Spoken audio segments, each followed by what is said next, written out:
ಎಲ್ಲರಿಗೂ ನಮಸ್ಕಾರ. ಸಹನಾ ಸಾತ್ವಿಕ ಅಡುಗೆ ಮನೆ ಯೂಟ್ಯೂಬ್ ಚಾನಲ್ಗೆ ಸ್ವಾಗತ.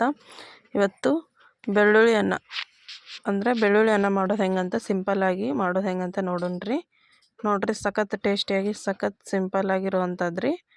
ರಾತ್ರಿ ಉಳಿದಿರೋ ಅನ್ನ ಇದ್ದರೆ ಮಕ್ಕಳಿಗೆ ಟಿಫಿನ್ ಬೆಳಗ್ಗೆ ಅನ್ನ ಮಾಡಿದರೆ ಮಕ್ಕಳು ಟಿಫಿನ್ ಕಟ್ಟೋಕ್ಕೆ ತುಂಬ ಚೆನ್ನಾಗಿರುತ್ತೆ. ಇವಾಗ ಮಾಡೋದು ಹೆಂಗಂತ ನೋಡೋಣ. ಇವಾಗ ಗ್ಯಾಸ್ ಆನ್ ಮಾಡಿಬಿಟ್ಟು ಒಂದು ಬಾಣಲಿ ಇಟ್ಕೊಂಡು ಒಂದು 2-3 ಸ್ಪೂನ್ ಎಣ್ಣೆ ಹಾಕ್ಕೊಳ್ಳೋಣ್ರಿ. ಎಣ್ಣೆ ಹಾಕ್ಕೊಂಬಿಟ್ಟು ಬೆಳ್ಳುಳ್ಳಿ, ಕರಿಬೇವು, ಕೊತ್ತಂಬರಿ ಇಟ್ಕೊಂಡಿದ್ದೀವಿ ನೋಡಿರಿ. ಜೀರಿಗೆ, ಸಾಸಿವೆ ಹಾಕ್ಬಿಟ್ಟು ಕಡಲೆಬೀಜ ಹಾಕ್ಕೊಳ್ಳೋಣ್ರಿ.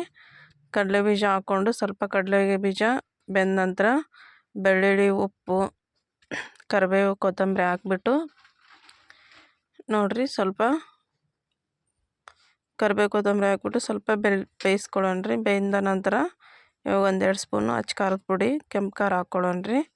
ತುಂಬ ಸಿಂಪಲ್ ರೀ ಮಾಡೋದು. ಬ್ಯಾಚುಲರ್ಸ್ ಕೂಡ ಈ ಥರ ಮಾಡ್ಕೊಂಡು ತಿನ್ಬೋದು ರೀ. ಗ್ಯಾಸ್ ಆಫ್ ಮಾಡಿಬಿಟ್ಟು ಒಂದು ಸ್ವಲ್ಪ ಆರಕ್ಕೆ ಬಿಡೋಣ್ರಿ.